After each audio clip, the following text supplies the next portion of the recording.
salve, galerinha do Chip, sejam muito bem-vindos!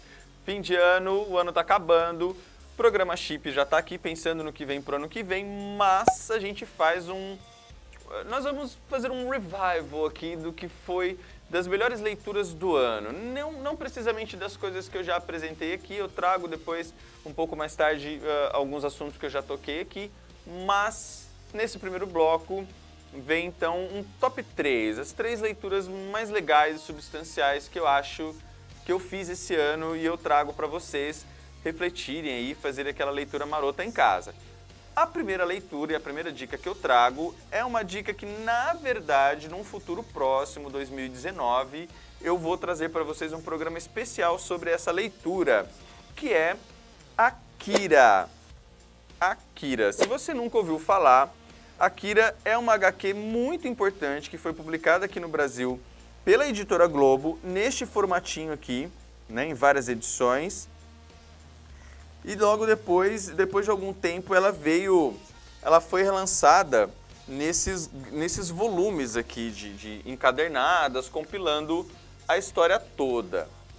Por que eu trouxe a Akira para vocês? Primeiro que a Akira já passa dos seus 30 anos de publicação, ela foi publicada no Japão entre 1982 e 1990, e em 88 ela ganhou um filme. E esse filme, inclusive, você acha fácil para assistir na Netflix e também ali no seu streaming favorito, se não for o caso da Netflix. É um puta filme, é aquele filme de animação que vale a pena você conferir. E ela acabou se tornando precursora, ela abriu as portas, o sucesso do filme foi tamanho que ele abriu as portas para os quadrinhos japoneses, os famosos mangás pro mundo, né? Então, quando nesse mesmo ano de 1988 que saiu o filme, devido à repercussão que o filme teve, a Marvel lançou pelo seu selo Epic Comics essa edição que você tem em mãos aqui. Obviamente, lá nos Estados Unidos saiu em inglês. Só que o que acontece? A HQ japonesa, como todo mundo já sabe hoje em dia, ela é lida da direita para a esquerda, né? Ela é lida de trás para frente, então você faria a leitura daqui para cá. Enquanto que aqui no Brasil e lá nos Estados Unidos a leitura é da esquerda para a direita. Então você vai fazer a leitura daqui para cá. Quando foi lançada lá nos Estados Unidos, com a autorização do autor, o Katsuhiro Otomo, ela foi reeditada, reimpressa e foi revisada e foi colorida, coisa que não foi no seu formato original. É uma história incrível e que trata de um futuro pós-apocalíptico, envolve motoqueiros, poderes fenomenais. Eu não vou dar spoilers agora porque eu vou fazer um programa mais pra frente falando sobre essa HQ, eu vou detalhar ela melhor, vou trazer detalhes técnicos, vocês vão poder ver melhor as ilustrações. Mas ela tá no meu top 3 de leitura, eu já tinha lido isso há um tempo atrás, mas eu tive que reler porque ela chegou até mim de uma forma... Aliás, o meu amigo Luciano me trouxe ela e eu estou muito agradecido, obrigado, Lu. Ele já colaborou com o Chip outras vezes, em outros programas que nós fizemos. E agora eu tenho ela aqui. Ela é cheia das principais referências da onda cyberpunk dos anos 80 e ela figura ali ao lado de grandes títulos que foram lançados na época de ficção científica, como o Neuromancer, do William Gibson, para você ver tamanha importância que essa HQ tem. Agora pulando para minha próxima citação do top 3, eu trago essa HQ aqui, ó. O Corvo, de James O'Barr e Alexander Malev. O Corvo, eu creio que seja, se você tiver aí um pouco mais de 30 anos, você já deve conhecer, porque ele já ganhou filmes, ele já teve aí pelo menos uns 4 filmes. Estão se pensando atualmente num remake com o Jason Momoa, o Aquaman, na pele do personagem principal, fazendo um remake do primeiro filme. O primeiro filme, que vale lembrar, foi feito por Brandon Lee, o filho do Bruce Lee, que morreu durante as gravações, inclusive, para mim, o melhor filme da série, até agora que saiu no cinema. Um filme lindo, melancólico, com uma trilha sonora incrível, figurino fantástico, tudo... É o filme perfeito, cara. Aquele filme dos anos 90 que vale a pena ser conferido. E a HQ não deixa por menos. É uma história de vingança, é um romance bem melancólico, ele tem muita citação também sobre o punk dos anos 80, anos 90, ela tem uma abordagem sobre uma tragédia pessoal do autor que vale a pena ser conferida. E o último do meu top 3 é esse volumão aqui, ó, Os Maiores Super-Heróis da Terra. Ele compila uma série de histórias que foram escritas por Paul Dini e ilustradas por Alex Ross. Eu já mostrei trabalhos do Alex Ross aqui em outros programas do Chip. Ele compila uma série de histórias que foram publicadas entre os anos de 98 e 2004.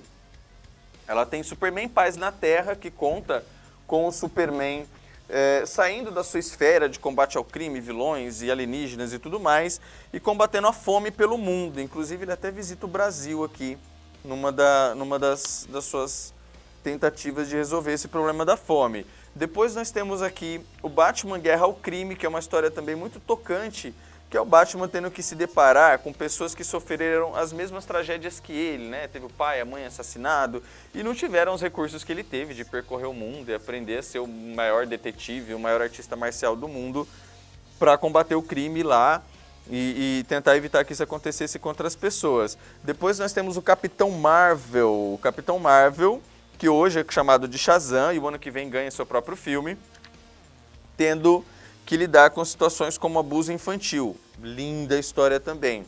Mais pra frente nós temos a Mulher Maravilha, tendo que lidar com questões relacionadas ao machismo e diversos abusos que as mulheres sofrem em vários países e culturas distintas do mundo, que não cabe a mim citar aqui no momento.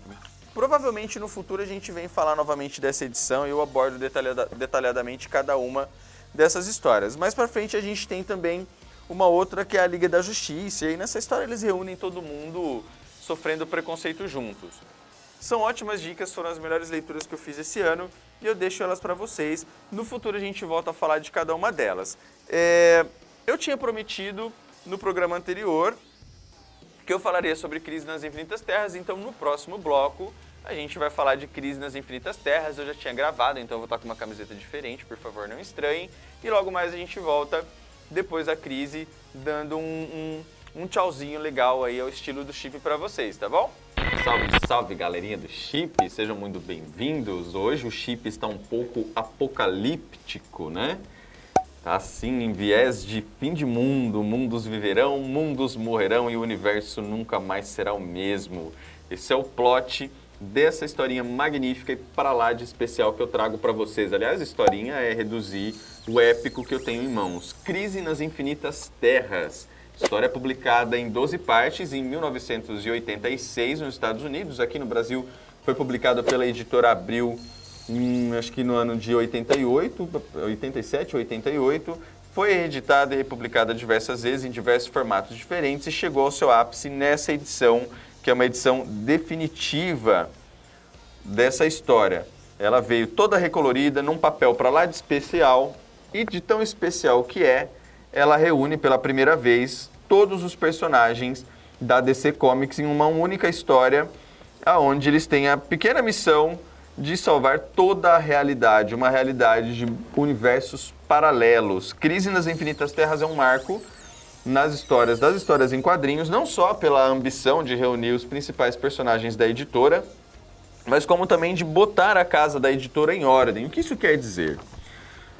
No decorrer das décadas, a DC Comics foi crescendo, o seu panteão de personagens foi aumentando, ela foi comprando editoras menores e os seus respectivos personagens e agregando ao cânone dos seus personagens que já existiam.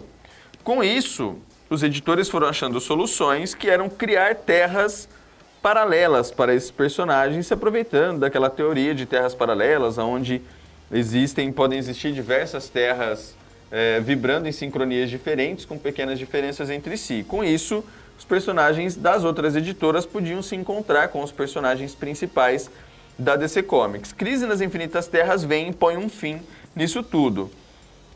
Escrita por Marvel Wolfman e ilustrada pelo mestre George Pérez, Crise nas Infinitas Terras é uma história de proporções bíblicas, onde uma ameaça de antimatéria vinha consumindo e destruindo os multiversos da editora. Até que, por fim, os heróis principais ficam sabendo e se reúnem para intervir. Essa história ela tem uma carga dramática muito grande, porque personagens de grande importância, como o Flash, que vocês veem ele numa situação meio decrépita, Personagens morrem, personagens vivem, personagens deixam de existir ao fim dessa história. O objetivo da história em si, pela editora, era mesmo botar a casa em ordem, porque com essa coisa de terras paralelas, universos distintos, personagens de eras diferentes do passado, do presente e do futuro se encontrando, de outros planetas, de outras versões diferentes do mesmo personagem. Nós temos nessa história mesmo o Superman com idades diferentes. Isso era uma bagunça para os leitores da época que dificultava muito acompanhar as histórias da editora.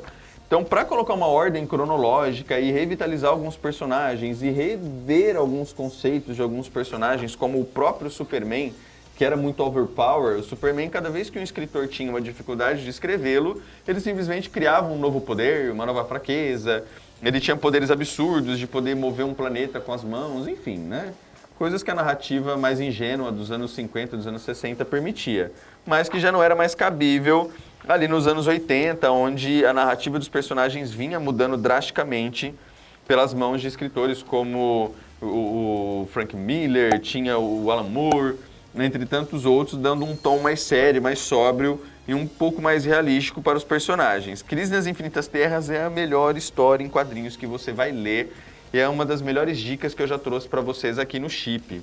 É uma história que você dificilmente, atualmente você até consegue, essa edição que eu tenho em mãos aqui, recolorida, reeditada com diálogos integrais, páginas inteiras, você deve achar aí por um pouquinho mais de R$100 na internet. Ela foi reeditada recentemente pela Panini, mas você encontra em outros formatos por outras editoras também, além do que ali naquele sitezinho que você está acostumado a ler online, você vai achar fácil. Crise das Infinitas Terras é uma leitura rica, é uma leitura incrivelmente detalhista, milhares de personagens para você conhecer. Se você achava que já tinha visto de tudo, você não viu é nada. Tem um vilão incrível, que é o Anti-Monitor, monstruoso, medonho.